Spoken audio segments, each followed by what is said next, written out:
السلام عليكم ومرحبا بكم في قناة عالم عواطف. كنتمنى تكونوا بأحسن الأحوال وبصحة جيدة وانتم كتشاهدوا الفيديو ديال اليوم. إن شاء الله غادي نشارك معكم جوج فطائر بحجم عائلي كيجيو ولا أروع لذاذ بزاف وفي نفس الوقت المكونات ديالهم جد بسيطة وسهلين في التحضير. إلا عجبتكم الوصفة ما تبخلوش عليا باللايكات والتعليق ديالكم المحفزة، ويلا ندوزو نبداو التحضير. غادي نبداو اول شيء في التحضير ديال العجين. غادي نحتاجو 3 كؤوس مملوءه جيدا من الدقيق الابيض، وانا كنبغيها كنسم العجين بالقليل من الزعتر. بطبيعه الحال كيبقى اختياري، اللي ما كيعجبهاش تقدر تستغنى عليه. ضفت ملعقه صغيره من الملح، وبطبيعه الحال الملح كيبقى على حسب الذوق. وغادي ندير 2 ملاعق كبيره مملوءه من الحليب المجفف.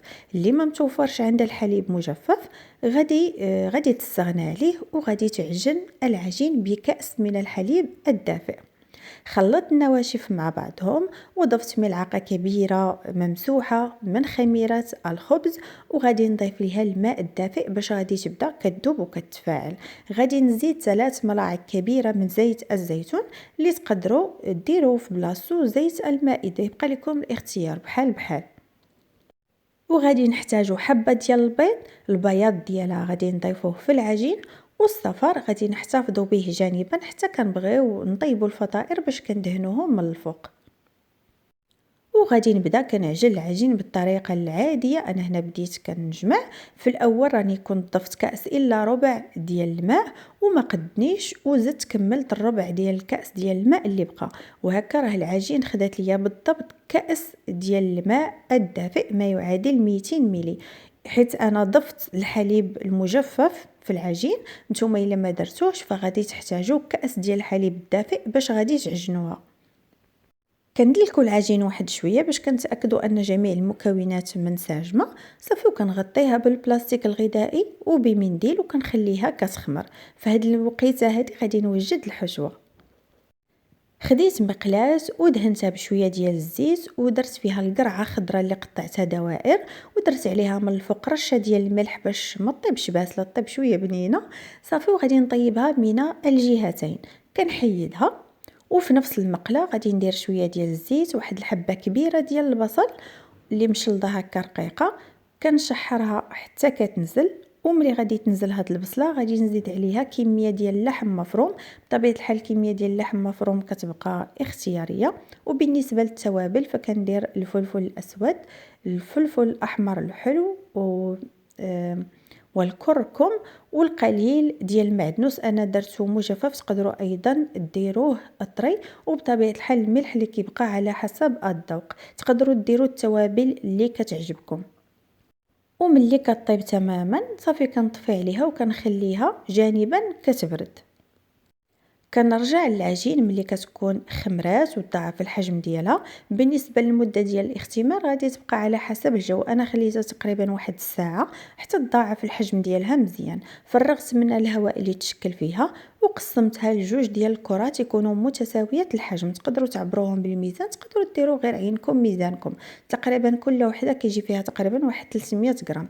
ملي قسمتهم مررتهم هكا في الدقيق الابيض وغطيتهم بمنديل وخليتهم يرتاحوا بين 5 حتى 10 ديال الدقائق. ملي كيرتاحوا كنبداو كنبسطوهم، كيتبسطوا بكل سهوله، يعني العجين كتمشي معكم ما كتعذبكمش. كنبسطوها رقيقه وكنحاولوا اننا نعطيوها شكل مستطيل.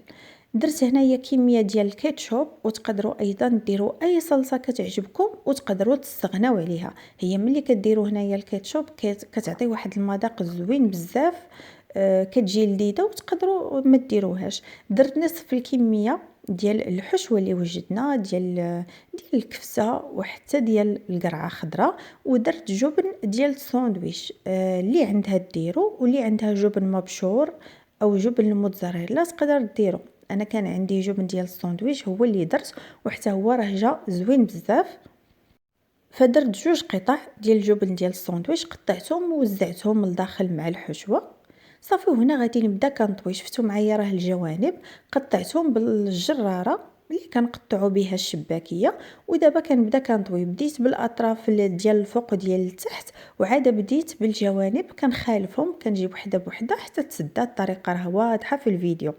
هزيت الاولى ودرتها في الصفيحه ديال الفرن، وبنفس الطريقه غادي ندير الكره الثانيه حتى هي بسطتها ودرت فيها الكميه اللي بقات ديال الحشوه، وغادي نسدها بطريقه راه واضحه في الفيديو.